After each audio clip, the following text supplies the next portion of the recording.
Okay, welcome.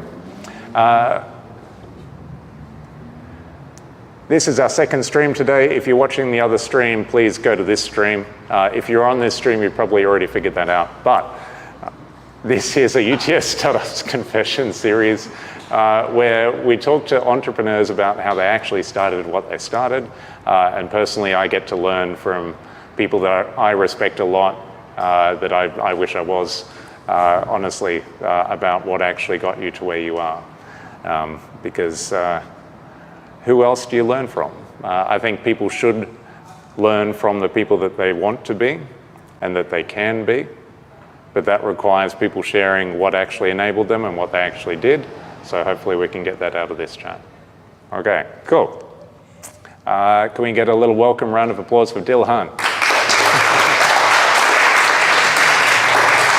Excellent. Okay, so top tip. Run the stream twice and you get a much better reaction the second time. So, in 10 seconds, what is Urban Plant Growers? Yeah, Urban Plant Growers is an e-commerce startup that sells all of the products that let people grow their own herbs, leafy greens, indoor plants in the comfort of their own home using hydroponic grow lights and nutrients.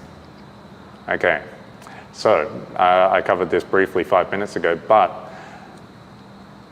people are so used to going to the shops, buying your food, buying a $5 little thing of basil and then throwing away half of it and the plastic that it came in. And I've got to say, so in UTS Startup Central, we've got interesting startups in the windows and we rotate them around. Urban Plant Growers we've had in the corner. Look, there's someone looking at it right now. 2 people, she's scanning it. It has been ridiculous, the reaction people have to this. And in my own tiny brain, it took me a while to figure out, you just have water and light and you're making food. Yeah, there's no soil. It's just water and light. When you break it down, you don't need soil. The only thing in soil that is really useful are the nutrients. So if you replicate that with a hydroponic nutrient solution, then you can grow plants without heavy soil. And in a lot of indoor gardens, it's really convenient because soil is heavy, it's messy, screws up your apartment, it can be inconsistent. People talk about how difficult it is to grow stuff in soil. I'm not pooing on it, but it really is just some people have atrocious skills at growing, herbs or any food or any plants in soil. And this genuinely makes it a lot easier because it limits the amount of conditions that you have to control. It just makes it quite straightforward to be like, all right, let's put some seeds in, a rock wool cube, which is always the same, and then add some water, turn the lights on, and it'll grow. And you get food. And you get food. It's incredible. Okay, so we'll get back into what makes it so incredible. But, okay, so 2018, before you started Urban Plant Growers, who were you? So I was a student at the time. I was studying business and engineering, working part-time as an intern in energy consulting. My business partner was in his last semester of uni as well. So he was working at Microsoft at the time. I was really fascinated by sustainability, and I was really, that's why I worked in energy. I cared about sustainability and climate change. Peter, on the other hand, he was a bit of a serial entrepreneur. He liked the idea of starting businesses and scaling them up and growing them. We met, one night, and then we just started chatting about hydroponics, and I had ideas on building large commercial systems that everyone could use that would, really be quite big and provide all the food people needed to eat.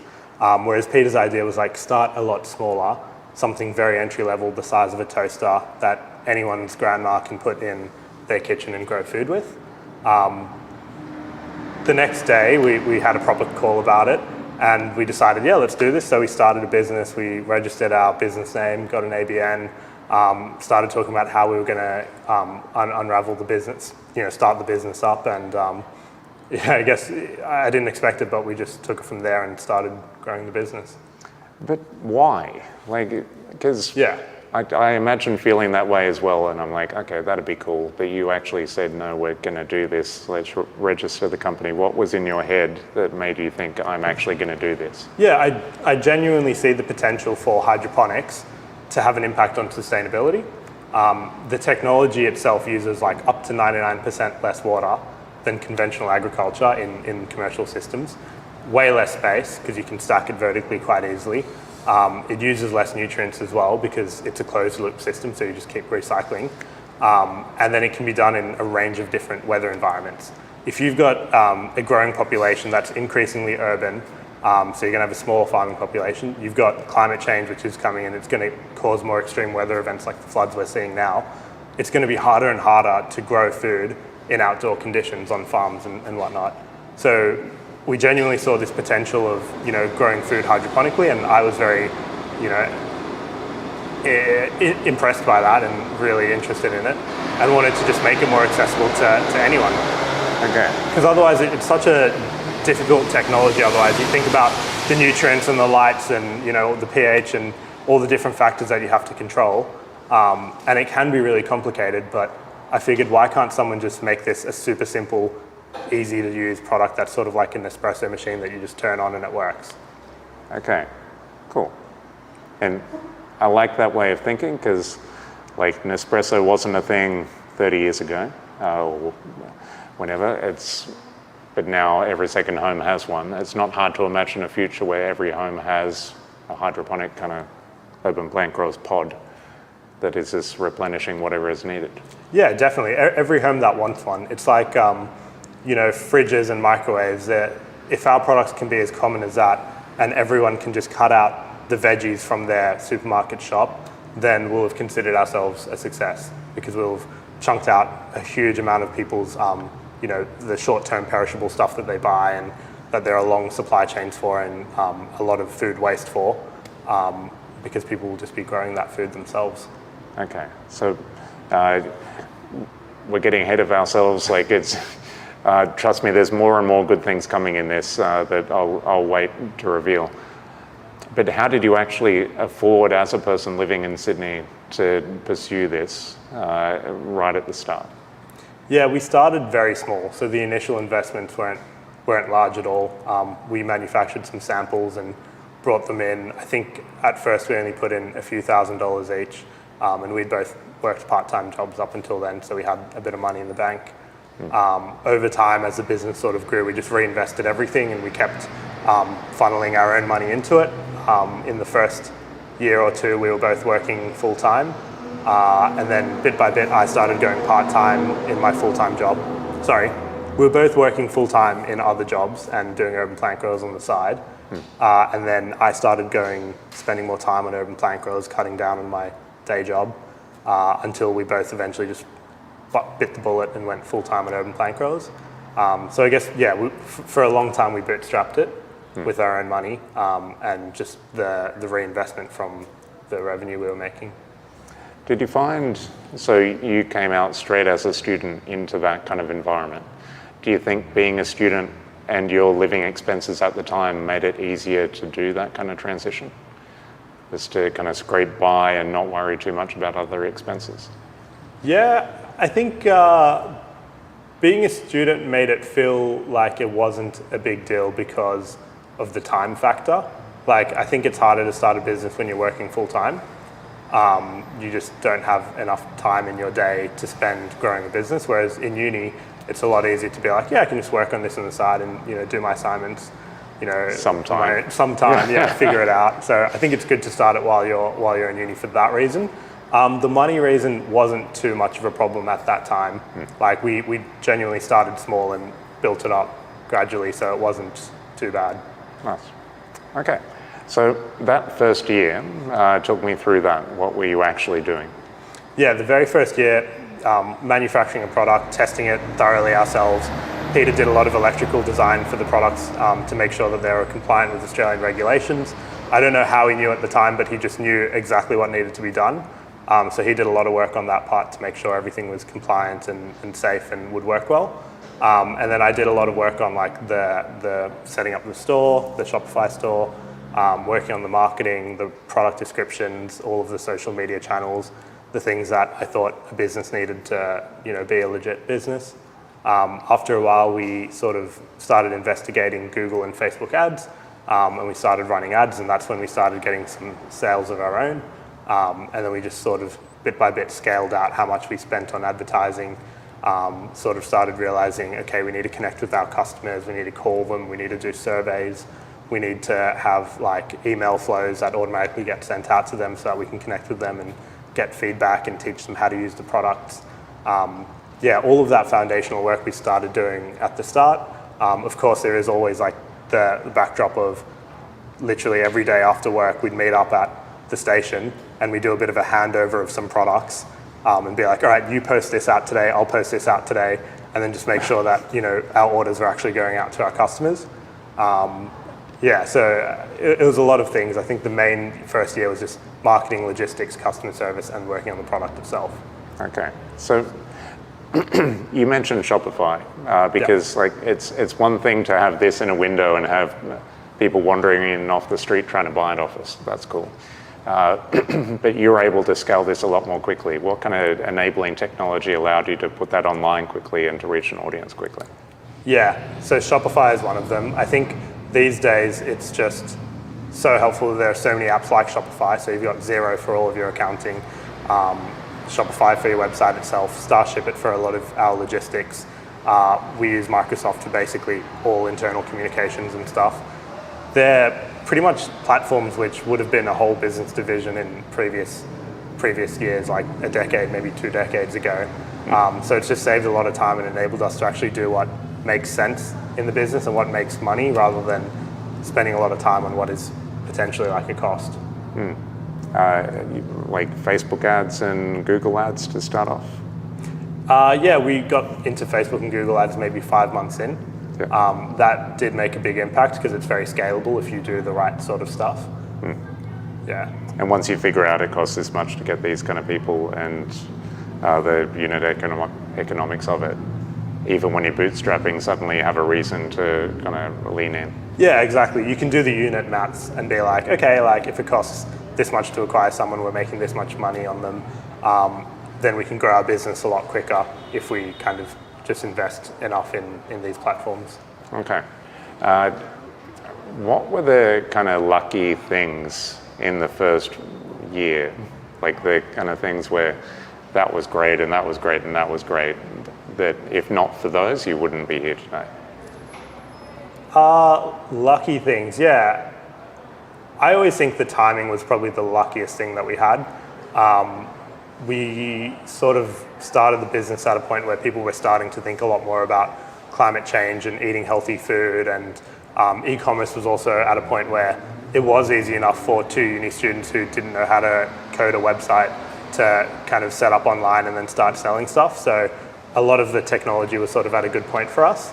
And then of course, the really big thing that was good timing was, in a bad way, COVID. Like it meant a lot of people were working from home. They wanted hobbies. They wanted something that would kind of keep them going, keep them interested. And then they found that in our products, because if you're stuck at home for 4 or 5 weeks, there's nothing more satisfying than watching the slow growth of a plant that you love and cherish over that period. And it really, like, it's progress. Even, it might seem like nothing's happening in your life because you're stuck at home, but that plant is progress. So I think that itself is very good for a lot of customers, but also, good timing for us. I like that. I've been doing the same thing with my kids during lockdown, but plants would be easier. It's been 3 years since you started. What does Urban Plant Growers look like today? Yeah, so we're a company with 8 people in it. We've got a warehouse in Marrickville. We spend a ridiculous amount of time on logistics and customer service to make sure that our customers get the best quality possible. We're really motivated and driven by customer first sort of ideologies. We're in a bunch of retail stores, so we sell to Flower Power, Costco, Harvey Norman, and David Jones. And we've got over 15,000 customers, 500 5-star reviews. People just really love our products. 500 5-star reviews. Yeah. And we've only been collecting 5-star reviews in the last that makes it easier, yeah. Yeah. We've only been collecting reviews since July last year. Okay. That's so it's ridiculous. Quite a high 5-star review rate. God, okay. It's just beautiful to see that come from people that are this passionate about what they're doing, saying, we know this is going to be a giant thing, leaning into it, just bootstrapping that up to this point, and then getting the kind of sales that you're getting now, and the kind of feedback that you're getting, and the quality of product and the quality of interest that it generates. It's exciting me, but for the next couple of years, what's exciting for you? Yeah, I think there's a huge opportunity to help people with growing food and plants in their own homes that we haven't really tapped into yet. Like, we've got a lot of... Sorry, it'll be fine. The goal is sort of, meet the needs of all people who want to grow food in their own home. So products might look like ours, they might look completely different, but the point is, if you move into a house that has no natural sunlight, or is maybe an apartment that's quite high up and you're not allowed, soil plants on your balcony, then you should be able to come to us, and we'll have some products there that will help you furnish your house with plants and herbs and leafy greens. Cool. So kind of adjacent products that are all the kind of things that would service those kind of people. Yeah, basically. Okay. Why are you investing in the logistics side as much as I know that you are? Yeah, I think logistics is really important, and there's a lot of examples of businesses that are really logistics driven. Like, you could talk about Koala, which has their 4-hour turnaround time. Winning Appliances, where you can call up, customer service, and they'll actually call the driver and ask the driver how far away they are from delivering your washing machine. I think it makes a difference to customers. People love good service, good quality, good timing for the service at least. So for us, if we can ensure that not only is our product the best product, but customers are getting it really quickly, they can get started as soon as they want, tie that in with a really good customer service experience and educate them on how hydroponics works, then that is success to me, and I'm sure that'll wow our customers and keep them coming back to grow more food. Yeah, I think it's underrated, and people get into these kind of things and think they can just figure that out, but there's a reason you're getting 500 5-star reviews, and it's not just because it's amazing. Yeah, incredible attention to detail and to the customer. Okay. Expansion into other markets? Yep, so currently we're in Australia, New Zealand, and the UK. We do have plans to kind of move into Europe, that's probably the next one, and then America over the next 2-3 years. Okay, so kind of ambitious but measured in the natural next markets for this kind of thing. Yeah, definitely. Like, we don't want to take on more than we can handle and just kind of grow too quickly and create way too many problems. We want to be pretty measured with it. Okay, so what have you done in the last 4 years? Sorry, this to wake up some people watching the stream. For you as an entrepreneur over the last 4 years, how has this changed you? Yeah, I think it's forced me to be a lot broader in the things that I have to do. You kind of become a bit of a generalist, you have to figure everything out. It's taught me that you need to reach out to people and ask for help when you need it, because that's the quickest way of solving a lot of your problems. So, don't immediately reach out and pester people, but there are a lot of things in business where you can spend 6 months trying to do something and do it wrong, or if you find the right person at the right time, they can tell you what the best way to do it is and what obstacles they've come across doing it before and how you can avoid them. And if you can just have those chats, you can save a lot of time for your business and also speed up your own personal growth by quite a lot. So yeah, I think definitely for myself, my personal growth, it's been like learning how to reach out and ask people for help, and then learning how to just do every little piece that you have to learn about to be a startup founder. So kind of being in the room, reaching out if that person is not in the room, and becoming a good filter of the kind of guidance that you get back. Yeah, definitely. Okay. Would that be your advice for new people starting out? If you were talking to yourself 4 years ago, the kind of one thing you'd say?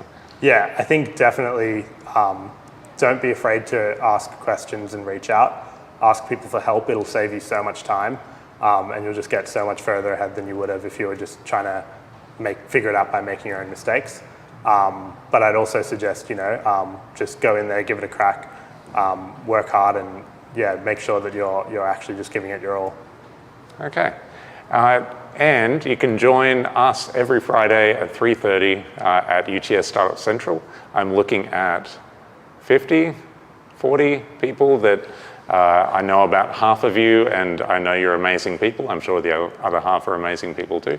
But as a way of this diving in and asking questions and saying, I've got this idea, what do you think? Or who should I talk to? Rooms like this are wonderful ways of meeting those people. What we're going to do now is we're going to turn off the camera and go into the really juicy questions. That's another reason why you should join us in these sessions. But this is an incredible story, and this makes me think twice about how I look at food, how I look at buying expensive things down at the supermarket. It all seems a little bit silly when you realize what it's going to be in 10 years' time or 20 years' time. It's going to be different. And I look forward to my kind of Nespresso thing that is the future version of urban plant growers, or the current version in enough scale that makes me not want to waste as much as I've been wasting. It's going to be amazing, and I look forward to it. We'll get you back for that. Thank you. Thank you very much, Dilhan. Thank you.